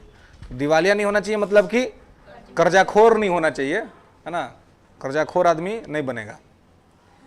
कुछ कुछ आदमी सब होता है, देखते हैं उस सबको कर्जा लेने में बड़ा मजा आता है, नहीं देखते हैं, आसपास में गाँवों में सब मिलता है ना। सबसे ज्यादा देखते होंगे दिल्ली उली जो कमाता है सब स्टेशन तक आएगा अपना जैसन तैसन में, ठीक ना।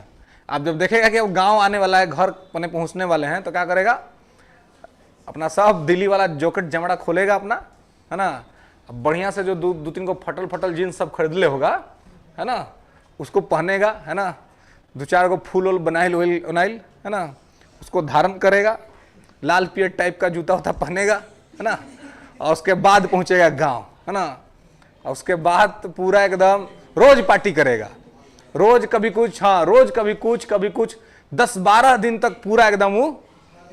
जैसे जैसे दिन जाएगा ना वैसे वैसे रौनक कम होगा, मैंने धीरे धीरे जो उसकी एक्टिवनेस है वो कम होगी। आज जब जो है जाने का फिर समय होगा वापस दिल्ली के जाने का टाइम आ गया, तब घूमेगा गाँव में कि भाई थोड़ा कर्जा दीजिए, है ना, कर्ज लेके कहे कि दीजिए, हम जाएंगे वहां कमाएंगे तब फिर आपको लौटाएंगे। होता है ऐसा। और ऐसा क्यों होता है? क्योंकि मिसमैनेजमेंट है ना, कुप्रबंधन है ना, ठीक तरीके से प्रबंधित नहीं कर पाया अपने पैसे को, है ना, इस वजह से वो स्थिति आ गई, है ना। अगर ठीक तरीके से प्रबंधित किया होता तो दिक्कत नहीं होती। आपने देखा कि कोविड जब चल रहा था, कोरोना, तो कोरोना में बहुत दिक्कतें हुई, सबको दिक्कतें हुई, है ना। दिल्ली मुंबई रहने वाले मजदूरों को सबसे ज्यादा दिक्कत हुआ उनको, क्योंकि उनके पास सेविंग्स नहीं था, है ना, वो सेव नहीं कर पाए थे पैसे को, और जिसके वजह से उनको बहुत कष्ट हुआ और लॉकडाउन लगा, उनको आना पड़ा, है ना। तो चलिए, एक तो स्थिति है कि चलिए आए, वो तो मानवीय बात है ना, उस पर उनका सम्मान है कि भाई उनको कष्ट था तो उनको आना चाहिए। लेकिन ये प्रश्न भी बनता है कि नहीं बनता है इकोनॉमी के हिसाब से कि भैया तुम 10 साल से कमा रहे थे, तुम 12 साल से 5 साल से कमा रहे थे, और तुम 2 साल का लॉकडाउन नहीं झेल पाए, तो फिर क्या कमा रहे थे? फिर क्या किए? फिर क्या लिए, कमाए और फिर खत्म कर दिए उसी दिन, पी खा करके खत्म। तो ये तो कुप्रबंधन का नतीजा है। परिस्थितियां तो जीवन में कभी भी कैसे भी बन सकती हैं, तो आपके पास तो सेविंग्स होने चाहिए ना, आपको तो सेव करके पैसा रखना चाहिए, चाहे आपका मिनिमम वेज ही क्यों ना हो, फिर भी आपको अपना लाइफस्टाइल ऐसा बनाना चाहिए कि उसमें से भी आप कुछ सेव कर ले, है ना। तो कहीं ना कहीं ठीक से सेविंग नहीं हुआ, जिसका नतीजा हुआ कि अफरा तफरी मची, है ना, और वो चीजें हुआ। तो यहां से भी एक चीज निकल के सामने आता है कि भाई अगर आप मान लीजिए कि कुछ पैसा अर्न कर रहे हैं, तो उसमें से कुछ पैसे तो आपको सेव करके रखने चाहिए। एक समाज है हमारे देश के अंदर में, उसको कहते हैं मारवाड़ी समाज, है ना। आप उनके देखते होंगे, वो लोग बहुत कम गरीब मिलते हैं, गरीबी उनके यहां नहीं दिखती है, बहुत कम, रेयरेस्ट ऑफ द रेयर अगर कोई मिलेगा जो गरीब होगा उस समाज में। और उनके गरीब नहीं होने का सबसे बड़ा रीजन है उनका सेविंग।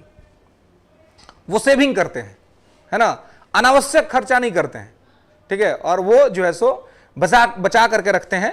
बचा करके रखने का मतलब ही नहीं कि कंजूस बनना है ना, आवश्यकता की चीजें तो करनी है। जब आप इकोनॉमी पढ़ेंगे तो इकोनॉमी में 2 तरह का एक्सपेंडिचर होता है ना, एक कैपिटल एक्सपेंडिचर, एक रेवेन्यू एक्सपेंडिचर, है ना, जो पूंजीगत व्यय और राजस्व व्यय। तो जो कैपिटल एक्सपेंडिचर होता है उसको इकोनॉमी में सही माना गया है। इकोनॉमिस्ट कहते हैं, अर्थशास्त्री कहते हैं कि कैपिटल एक्सपेंडिचर जितना हो सके उतना करो, क्योंकि कैपिटल एक्सपेंडिचर से क्या होता है कि आप जो है नया पूंजी खड़ा करते हैं। जैसे आप लोग पढ़ाई पर पैसा मान लीजिए खर्चा कर रहे हैं, तो क्या कैपिटल एक्सपेंडिचर है। ये आपका आज का जो भी पैसा खर्चा किया हुआ है ना, अगर आपने ठीक से पढ़ लिया तो ये आपको इतना ब्याज से लौटाएगा कि आप सोच भी नहीं सकते हैं आप कितना कमाइएगा फ्यूचर में जाकर के, अगर ठीक से आपने पढ़ लिया तो ये क्या है? कैपिटल है ना, आप ये कैपिटल जनरेट कर रहे हैं। लेकिन वही आप यहां से निकले और जाके चलो भाई आज पार्टी करते हैं, है ना, चाट पकौड़ा समोसा खा रहे, घूम घूम कर मार्केट्स में, है ना, शॉपिंग कर रहे हैं, करा रहे हैं, है ना। तो ये क्या है? ये क्या है? ये रेवेन्यू एक्सपेंडिचर है, राजस्व व्यय है। और रेवेन्यू एक्सपेंडिचर को इकोनॉमी में क्राइम कहा जाता है कि क्राइम है, ये अपराध है ना। जो भी आदमी ज्यादा रेवेन्यू एक्सपेंडिचर करेगा उसका गरीब होना तय है, निश्चित है कि वो गरीब होगा। इसलिए रेवेन्यू एक्सपेंडिचर कंपल्सिव काइंड का है। जैसे कि अब रोज भोजन तो करना ही है ना, भोजन नहीं करेंगे, न्यूट्रिशन नहीं लेंगे, दाल नहीं खाएंगे खाने में, है ना, न्यूट्रिशंस नहीं लेंगे तो ऐसे कुपोषण हो जाएंगे, फिर पैसा कमाएगा कौन? पैसा कमाने में जुड़े ना कि आप हेल्दी रहें। तो कंपल्सिव काइंड का जो खर्चा है खाने पर वो करिए, वो जरूरी है। खाने में कोताही मत कीजिए, बढ़िया से खाइए, दबा के खाइए एकदम, है ना। अब उतना मत खाइए कि अपच हो जाए, है ना, लेकिन ठीक ठाक खाइए कि बॉडी आपका स्ट्रेंथफुल रहे। तो वो कंपल्सिव काइंड का खर्चा होगा। लेकिन उसके साथ जो आप एक्स्ट्रा खर्च करते हैं वही आपको क्या कर देगा? कमजोर बना देगा, और वही आपको गरीब या लाचारी की स्थिति में ला करके खड़ा कर देगा। और इसीलिए आप जो इकोनॉमिक रिव्यू आता है भारत सरकार का या किसी भी गवर्नमेंट का, किसी भी वर्ल्ड के किसी भी गवर्नमेंट का जो आर्थिक समीक्षा आता है उसमें लिखा रहता है हर जगह कि सरकार को कैपिटल एक्सपेंडिचर को बढ़ाना चाहिए और रेवेन्यू एक्सपेंडिचर को घटाना चाहिए। पूंजीगत व्यय बढ़ाइए और राजस्व व्यय को कम कीजिए। ऐसा होगा तभी जाकर इकोनॉमी मजबूत होगी, अन्यथा इकोनॉमी मजबूत नहीं हो पाएगी, है ना। फिर इकोनॉमी हमेशा कमजोर ही रहेगी। तो इसलिए ये पूरा का पूरा जो है सो बात यहां पर है, तो इसको ध्यान रखना है, ठीक है, कि कंपल्सिव काइंड का जो एक्सपेंडिचर है उसको क्या करना है? कंपल्सिव काइंड कैसे उसको करना है, बढ़ाना नहीं है, है ना, कंपल्सिव काइंड। लेकिन रेवेन्यू एक्सपेंडिचर में कंपल्सिव काइंड के अलावे अगर कोई खर्चा है तो उसको कम करना है। और जो आपका कैपिटल एक्सपेंडिचर्स को बढ़ाइए। आप देखते हैं भारत सरकार का जो बजट आता है, पिछले 4 साल से जो बजट आ रहा है, उस बजट पे लिखा रहता है कैपेक्स बजट, है ना। और कैपेक्स बजट का मतलब क्या होता है? कैपेक्स बजट का मतलब ही होता है कि कैपिटल एक्सपेंडिचर को बढ़ावा देना, है ना। कैपेक्स बजट का मतलब ही होता है कैपिटल एक्सपेंडिचर को बढ़ावा देना। तो इसलिए सरकार भी ये प्रयास कर रही है कि कैपिटल एक्सपेंडिचर को बढ़ावा दिया जाए, ठीक है। तो अगर कोई बैंकक्रप्ट है तो भी वो उपराष्ट्रपति का चुनाव नहीं लड़ पाएगा, ठीक है। तो ये सब कुछ शर्तें हैं, इन शर्तों को आपको यहां पे ध्यान रखना है, ठीक है। इसके अलावा आप लिख लेंगे कि इनका जो कार्यकाल है, टेन्योर लिख लेंगे। तो टेन्योर क्या है? 5 इयर्स, जो बेसिकली इस आर्टिकल में बताया गया है कि 5 साल ये करते हैं, है ना। तो इनका जो कार्यकाल है वो 5 वर्ष का है, अपॉइंटमेंट के डेट से, है ना, जब से नियुक्त होते हैं, यानी कि जब से शपथ लेते हैं तब से लेकर के 5 साल तक ये अपने पद पे बने रह सकते हैं, ठीक है। इनके साथ भी है कि अगर ये चाहें तो बीच में इस्तीफा दे दें, है ना। अगर इनको लगता है कि ये इनको हटना चाहिए तो इस्तीफा दे दे, रिजाइन कर दे, है ना। रिजिग्नेशन दे करके ये क्या कर सकते हैं? अपना पद छोड़ सकते हैं, ठीक है। तो रिजिग्नेशन दे करके पद छोड़ सकते हैं। उपराष्ट्रपति अपना रिजिग्नेशन, अपना इस्तीफा राष्ट्रपति को सौंपता है ना। ये अपना जो रिजिग्नेशन है वो किसको एड्रेस करेंगे? राष्ट्रपति को, ठीक है। उपराष्ट्रपति अपना इस्तीफा राष्ट्रपति को सौंपता है, यानी अपने रिजिग्नेशन को राष्ट्रपति को एड्रेस करता है, ठीक है। तो कार्यकाल 5 वर्ष का है, बीच में चाहे तो इस्तीफा दे दे, है ना, राष्ट्रपति को, या फिर तीसरा हो सकता है कि इसको हटा दिया जाए, ही कैन बी रिमूव्ड, है ना, इसको हटाया भी जा सकता है, ठीक है। तो हटाया भी जा सकता है ना, ही कैन बी रिमूव्ड, ठीक है, हटाया भी जा सकता है, ठीक है। क्या? हाँ, आ रहे हैं उस बात पे, पहले समझिए 3 सिचुएशन है, ठीक है। पहला है कि कार्यकाल 5 वर्ष का है, दूसरा है कि चाहे तो बीच में इस्तीफा दे दें, तीसरा है इनको हटाया भी जा सकता है। तो देखिए, कल ही बता दिए थे कि हटाने में महाभियोग शब्द का चर्चा पूरा कॉन्स्टिट्यूशन में एक ही जगह है, आर्टिकल 61 में, तो केवल राष्ट्रपति के संबंध में है, इनके संबंध में नहीं है, लेकिन इनको भी हटाया जा सकता है। तो as well as process same होगा जो राष्ट्रपति को हटाने के लिए कर रहे हैं, लेकिन इसको कहेंगे पार्लियामेंट्री प्रोसेस, ठीक है। Vice president can be removed by the parliamentary process, है ना, संसदीय प्रक्रिया। और संसदीय प्रक्रिया एज वेल एज वैसी ही होगी जैसे राष्ट्रपति के मामले में होती है, ठीक है। लेकिन इसमें एक बात जो आपको ध्यान रखना है कि उपराष्ट्रपति को हटाने के संबंध में जो प्रपोजल लाया जाएगा, दिस प्रपोजल फर्स्टली इंट्रोड्यूस इन राज्यसभा, है ना, वो पहले राज्यसभा में इंट्रोड्यूस होगा, लोकसभा में नहीं। जबकि राष्ट्रपति में था कि कहीं भी आ सकता है, दोनों सदनों में से कहीं भी राष्ट्रपति के संबंध में था, लेकिन उपराष्ट्रपति के संबंध में है कि नहीं। क्या करेंगे?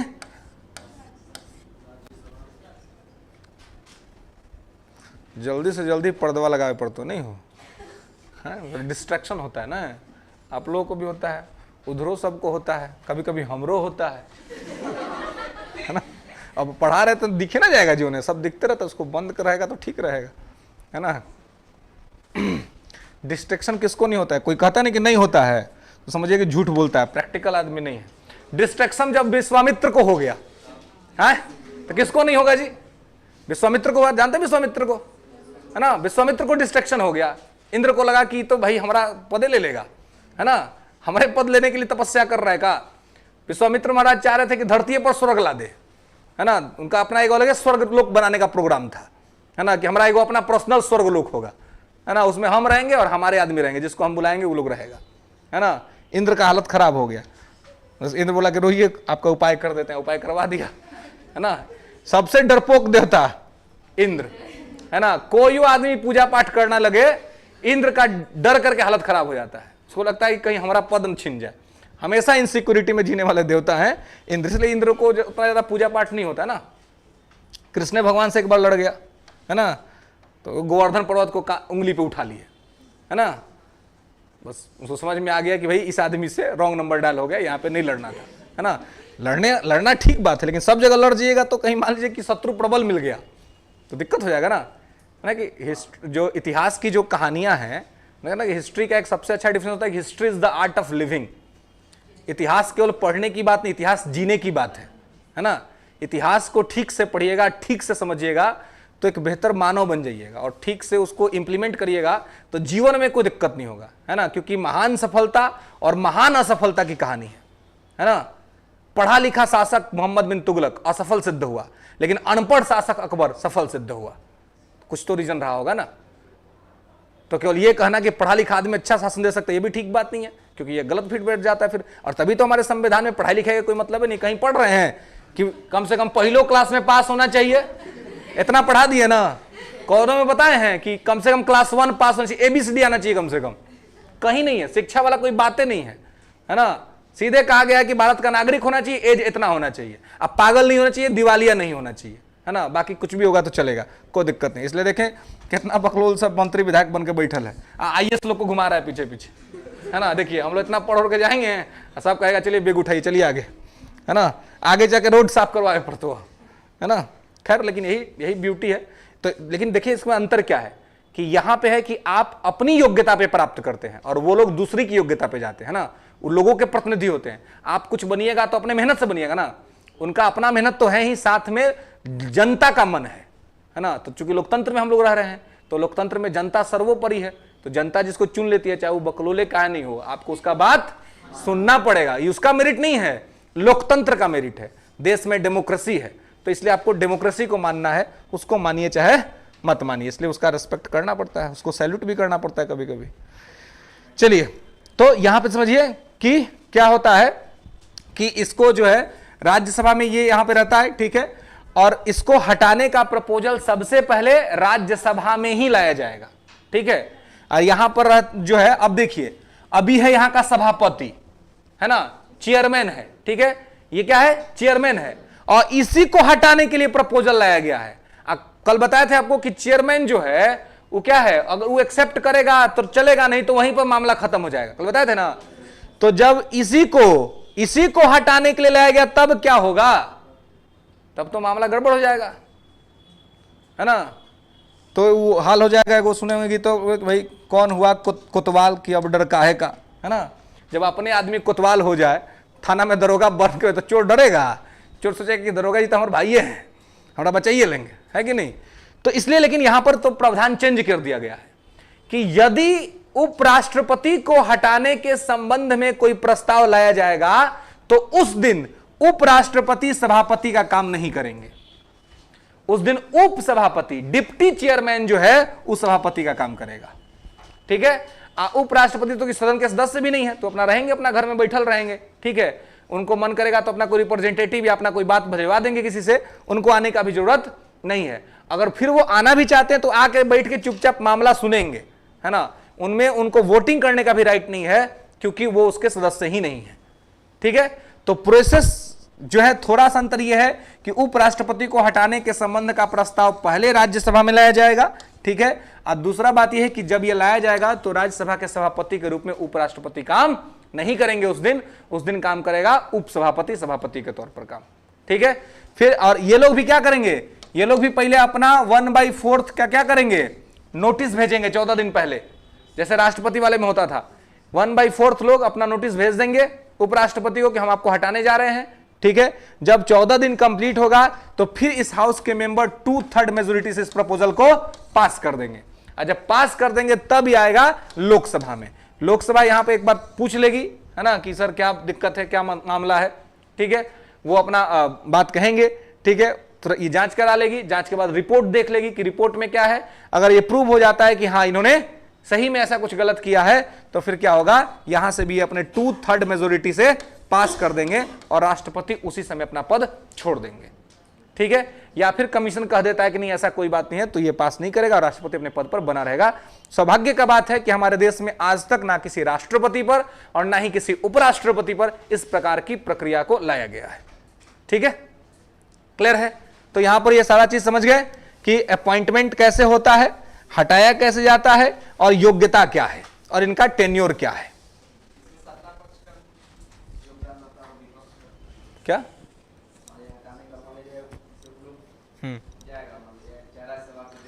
हाँ हाँ बिल्कुल, दोनों रहते हैं, दोनों वोट करेंगे।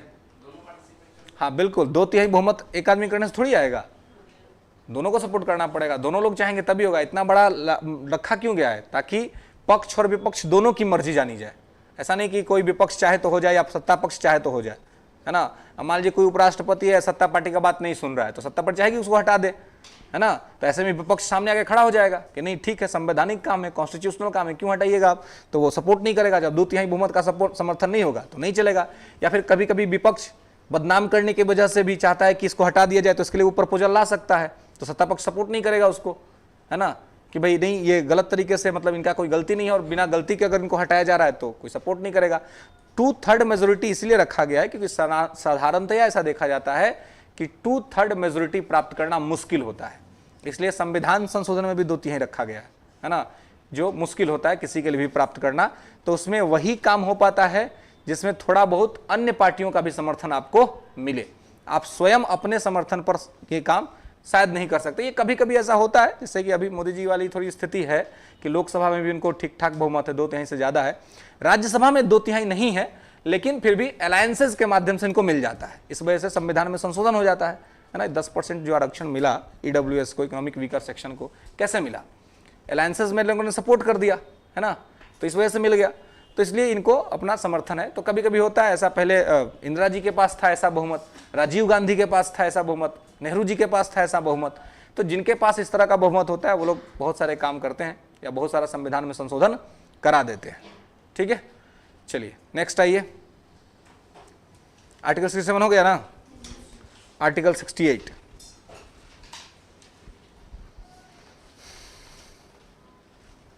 ठीक है, अब देखिए यहां पर इसमें कुछ खास बात है नहीं, है ना। 68 में कोई खास बात नहीं, यहां पे बस इतना समझ लीजिए कि यहां पर वही बात है जैसे कि राष्ट्रपति में आप जानते हैं ना कि राष्ट्रपति का पद रिक्त होता है तो 6 महीने के अंदर में नया राष्ट्रपति चुन लिया जाना चाहिए, है ना, इलेक्शन हो जाना चाहिए, ये प्रोविजन है ना। लेकिन यहां पर क्या है कि यहां पर बस क्या कह दिया गया है कि यदि उपराष्ट्रपति का पद रिक्त होता है तो जल्द से जल्द चुनाव करा लिया जाए, है ना, एज सून एज पॉसिबल, है ना, जितना जल्दी हो सके उतना, यानी कि समय का कोई चर्चा नहीं किया गया है। ठीक है, लिख लेंगे कि उपराष्ट्रपति की पद रिक्ति की स्थिति में, उपराष्ट्रपति की पद रिक्ति की स्थिति में जल्द से जल्द चुनाव, जल्दी से जल्दी, ठीक है, जल्दी से जल्दी, एज सून एज पॉसिबल, है ना।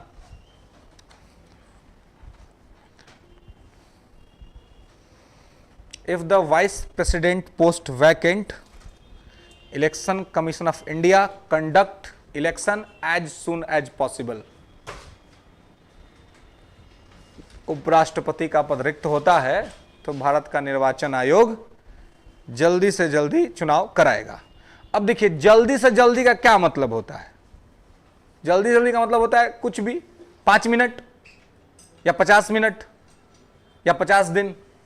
जब जल्दी से जल्दी हो गया तो अपना नजदीक की बात हो गई ना, है ना। जैसे कि मोबाइल पे हम लोग बोलते हैं ना, कहाँ है, बस पहुंच रहे हैं, 5 मिनट, लगता है 15 मिनट, है कि नहीं, होता है ना। लेकिन तो जब पता है कि अनिश्चितता है, समय का फिक्स नहीं है, तो आदमी टाइम का बॉन्डिंग नहीं देता है ना। सीधे क्या कर देता है कि बस बस पहुंच ही रहे, बस एकदम आ ही गए हैं। मैं तो ऐसा लगभग रोज ही करता हूं, है ना, बस अब पहुंचने ही वाले हैं ना। लेकिन लगता है कि अभी पहुंचने में थोड़ा तो टाइम लगेगा, है ना। तो कहने का मतलब यह है कि जब अनिश्चितता का दौर हो तो ऐसी स्थिति में टाइम का जो बॉन्डिंग है वो नहीं रहता है। ठीक है, तो उपराष्ट्रपति के मामले में ऐसा ही है कि यहां पर आपसे अगर पूछा जाए कि कितना दिन के अंदर चुनाव हो जाना चाहिए तो निश्चित नहीं है, ये ध्यान रखना है ना। नहीं तो कितना बार लोग लाते, चलो 6 महीना तो होगा ही कम से कम। कितना बार तो हम लोग अपने मन से सिद्धांत बना लेते हैं, एक दो को पढ़े हैं बात, उसी के विचार पर सोच लेते हैं कि अच्छा वहां पे ऐसा होता है तो यहां पे भी ऐसा होता होगा, है ना। पूर्वाग्रह की भावना से ग्रसित हो जाते हैं। तो पूर्वाग्रह की भावना हमेशा ठीक नहीं होता है ना। पूर्वाग्रह मतलब सोचते हैं पहले ही किसी के बारे में अपना चेष्टा बना लेना, है ना, सुनी सुनाई कहानी या कुछ बातों के बेसिस पर किसी ने कह दिया कि ये आदमी बहुत बुरा है मान लीजिए, तो आप भी बना ली कह रहे बहुत बुरा आदमी है ना, इससे क्यों ही बात करना, है ना। लेकिन किसी संजोगवश आपका मुलाकात हुआ उससे ना, फिर आपकी बातचीत, फिर आपको लगा कि फिर आपको तो मतलब गलत इंफॉर्मेशन मिला था, हो सकता था कि उस आदमी ने उसके साथ कुछ गलत किया होगा, तो उसने भी गलत किया होगा, लेकिन उसके कहने पे आपने एक भाव बना लिया कि गलत होगा, तो ऐसा नहीं होता है ना। तो पूर्वाग्रह का भाव किसी भी सेक्टर के अंदर में वो गलत होता है ना। तो जब तक कि अपना एक्सपीरियंस वहां पे न हो जाए।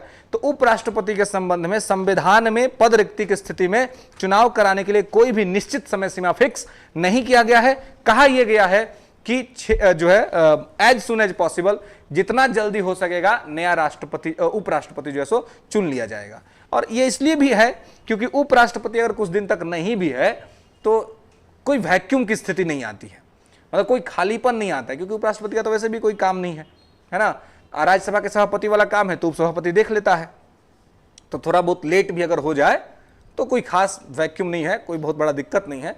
लेकिन राष्ट्रपति वाले में दिक्कत है, राष्ट्रपति में वैक्यूम आ जाता है, इस वजह से वहां पर कंपलसरी होता है कि इसको जल्दी से जल्दी करा लिया जाए। क्लियर है? Proceed next 69।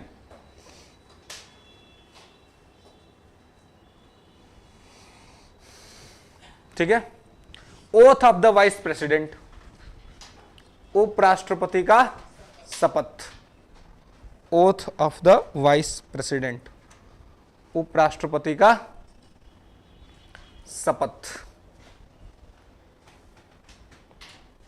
तो लिखेंगे कि vice president oath administrated by the vice president oath administrated by the